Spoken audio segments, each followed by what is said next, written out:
Maybe these guys need some fucking HGH to help them with the healing process, and that seems to be the new thing everybody's talking about. The big news about the HGH was basically Adrian Peterson coming out and saying, you know what? He knows there's a bunch of players out there using HGH, and he wants a test because obviously everybody was calling Purple Jesus and saying he probably used HGH to help speed up his recovery when he came off of his injury last year. Right. That's interesting that he just came straight out and said it. And there was two other guys, Carolina Panthers, Cam Newton and Steve Smith. They were also two players that were big about saying, yeah, we'd like to see them test HGH. Now, taking nothing away from these guys, obviously, if I'm a player in the NFL and someone talks to me about it, I'm going to say, oh yeah, I want to see. I'm not going to say I don't want to see them have a test for HGH because everybody's going to be like, oh, Kevin White's probably using it. You know what I mean? Yep. My answer is always going to be, yes, I definitely want to see a test. But I think Adrian Peterson took it a little bit further because he's kind of, I think he's saying, you see some of these players, he made the statement like, hey, they're trying to make a living, they're trying to support their families, and they're going to do whatever they can to take it, to get an edge so they can get that fat paycheck, so they can stay healthy, so they can get back on the football field as soon as possible, so they can hit their incentive bonus. So he was making a really good point, and he's thinking, okay, you know what? These could possibly be somebody, you know, a player that could hurt me. Like say if it's some other running back that edges him out for the rushing title, then he knows that he probably took HGH. Then Adrian Peterson's like, okay, I'm completely natural, and I want to know that everybody else that I'm competing against is completely natural. So, now, with what Kevin just said, one of the with this whole Ryan Braun, the reason I'm bringing Braun up is because he just got a 65-game suspension from the major leagues. He's done for the rest of the year.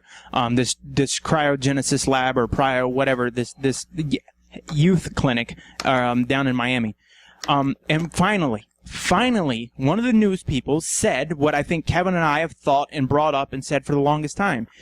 Do you take the chance at a long-term risk, i.e. getting caught, maybe some adverse effects, who knows, for the short-term gain? And in Ryan Braun's case, it was, what, $65 million up front?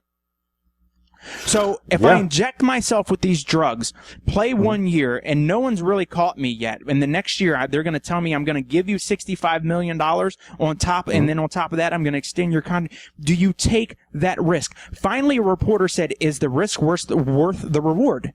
I mean, put it this way, do you give a shit? I mean, if you just made $65 million, do you ever care if you make it to the Hall of Fame? Like, are you really that worried about it? Because I'm going to let you know, George Bedford, this guy right here, if you told me you play 1 year, you do drugs, you're not going to get caught. Next year, we're gonna give you a fat contract, and then we're going to see if we can catch you. Sign me up, shorty. Sign me the fuck up. I think most people at the end of the day are going to go the same route that you did.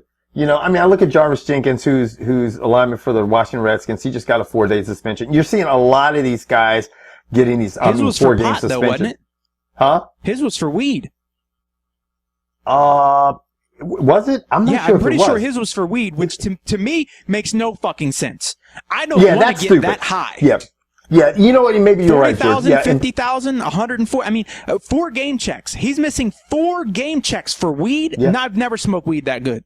Take your bag of weed and put that 4-game paycheck in that bag and realize, okay, it has to be, it doesn't matter if the weed was good or not. It became the best weed you ever bought in your life because that's how much that shit cost you. Right. You know? So, that shit is the super duper chronic. I don't know what that kid's making, but super, That shit better suck my dick. That's how good. I better get so high, I better bust a nut when I'm done. I mean, even then, it ain't worth $500,000. It better make you so high that at least you feel like you're getting head. Something. It better. I mean, how much money? That's insane. That's just absolutely insane to me. No, I don't get it. I really don't get it. I wouldn't give up $50 to smoke weed. That's how cheap I am. Yeah, I can't see it. Now, I know the substance abuse where actually is going to translate to your ability to play on the football field. I can see that. I see why guys do that. I see why the guys were taking the Adderall and the stuff that keeps you focused, the CBs especially, because, you know, playing that position as a corner or any type of defensive back, you know, trying to keep up with a guy while you're running backwards and staying focused on the quarterback simultaneously to know where he's moving or where the ball is possibly going to go is fucking a hard thing to do. Well, the other one that a lot of these guys take is Viagra. Yeah. Because it's a vasodilator and it helps. And a lot of people don't believe me when I say that. I'm like, yeah. It's just a vasodilator. That's all it is. Yeah. You know, so I mean, it's, you know, and all these, and the thing is, and I think the bodybuilding community and these guys, a lot of people are being trained. You're watching even Hollywood, you know, celebrities, you're watching football players. A lot of them are trained by people that were former bodybuilders or so.